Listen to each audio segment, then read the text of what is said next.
Assalamualaikum warahmatullahi wabarakatuh. Nah, anak-anak, kali ini kita akan belajar pendidikan kemuhammadiyahan kelas 12.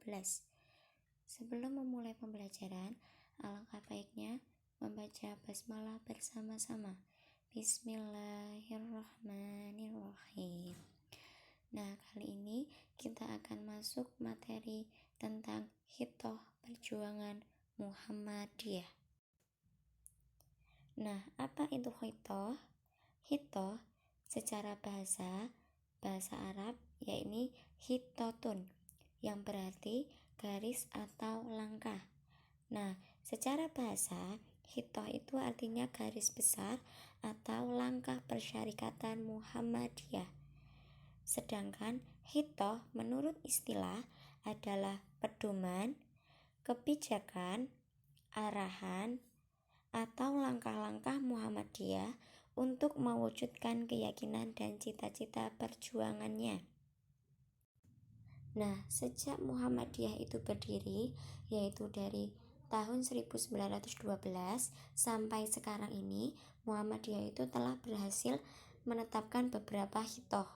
Nah, hitoh ini dirumuskan ditetapkan berdasarkan keadaan atau masalah yang dihadapi oleh persyarikatan Muhammadiyah. Misalnya, lagi ada masalah perlunya peningkatan paham agama. Nah, nanti bisa dirumuskan melalui hitoh. Kemudian perlunya peningkatan kualitas amal usaha dan lain sebagainya. Masalah-masalah yang dihadapi itu dirumuskan ke dalam hitoh perjuangan Muhammadiyah.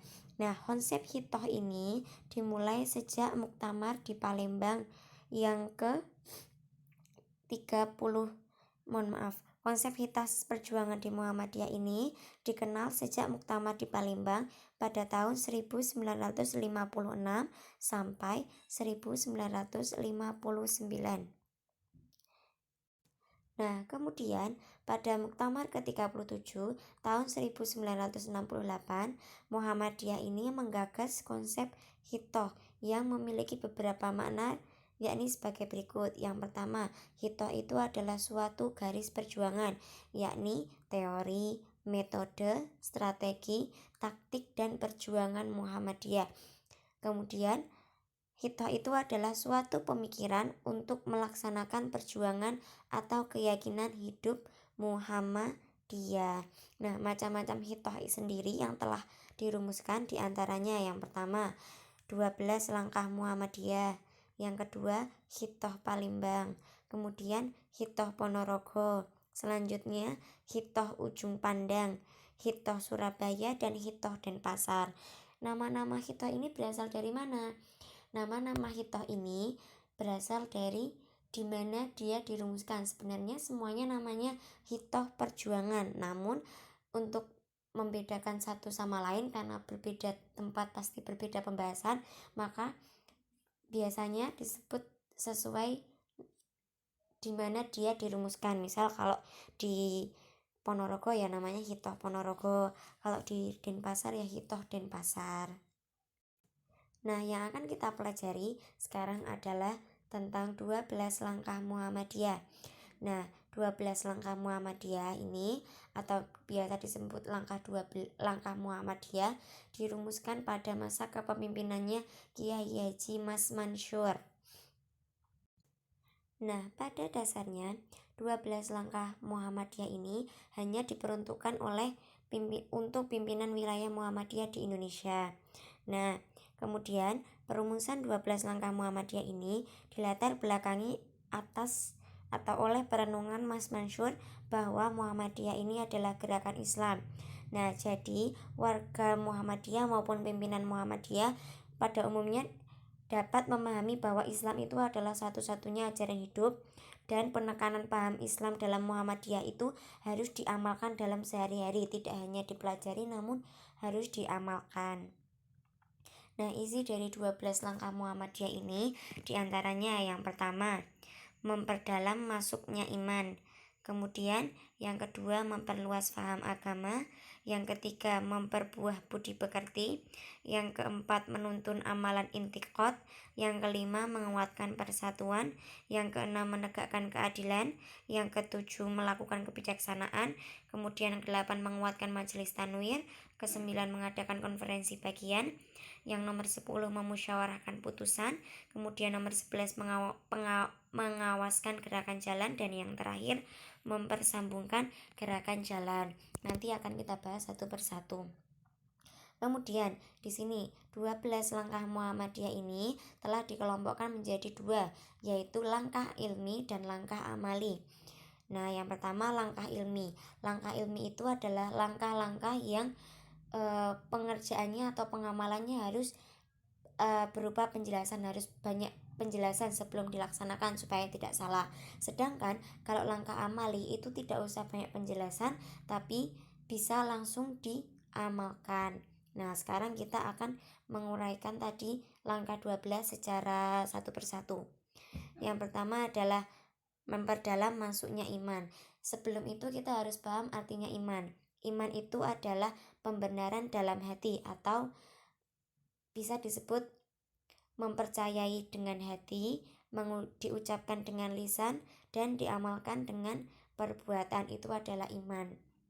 Kemudian kita harus mengetahui bagaimana sih cara kita itu bisa menyatukan iman di hati kita. Nah, di sini ada dua cara yang dibahas. Yang pertama, menambah tebalnya iman dalam hati kita. Jadi tidak hanya tipis-tipis saja. Yang kedua, menjaga cahaya iman yang ada di diri kita itu tetap cemerlang. Jangan sampai kita terbawa pada arus-arus kemaksiatan. Kemudian yang kedua adalah memperluas paham agama. Nah, ajaran Islam ini kan memang sudah sempurna. Nah, namun Muhammadiyah ini juga telah membagi ajaran Islam menjadi dua bagian pokok.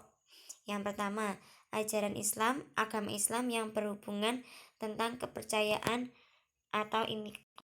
Nah, jadi di sini maksudnya orang mukmin itu harus menerima ketentuan apa saja yang berada dalam Al-Quran dan Sunnah. Kalau memang dia itu Islam yang sebenar-benarnya, dia harus memahami dan mengamalkan ketentuan pada Al-Quran dan Sunnah.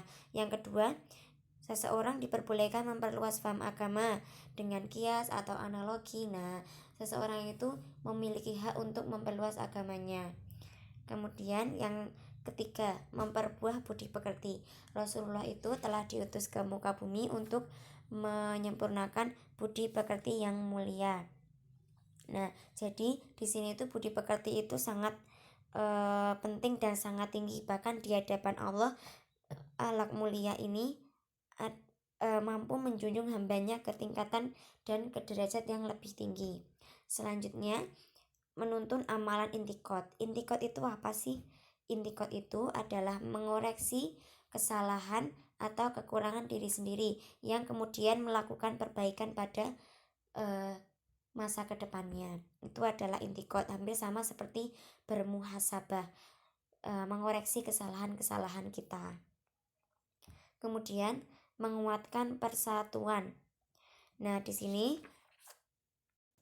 menguatkan persatuan itu memiliki tiga maksud. Yang pertama, menguatkan persatuan organisasi, mengokohkan pergaulan persaudaraan, mempersamakan hak dan memberikan kemerdekaan. Jadi tidak hanya persatuan dalam arti umum, namun di sini ada poin-poinnya. Selanjutnya, menegakkan keadilan.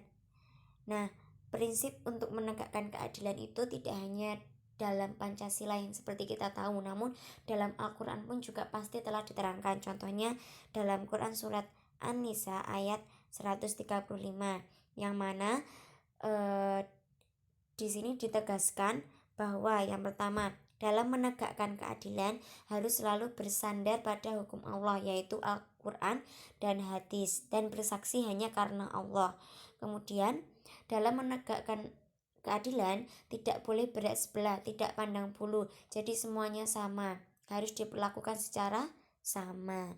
Selanjutnya, melakukan kebijaksanaan. Nah, orang yang biasanya melakukan kebijaksanaan atau hakim itu adalah orang yang biasanya melakukan kebijaksanaan atau hikmah itu adalah hakim. Nah, namun Allah itu kan juga sebaik-baik hakim. Nah, di sini Muhammadiyah itu berpendapat bahwa hikmah dari Allah itu mengadakan sesuatu dengan sempurna.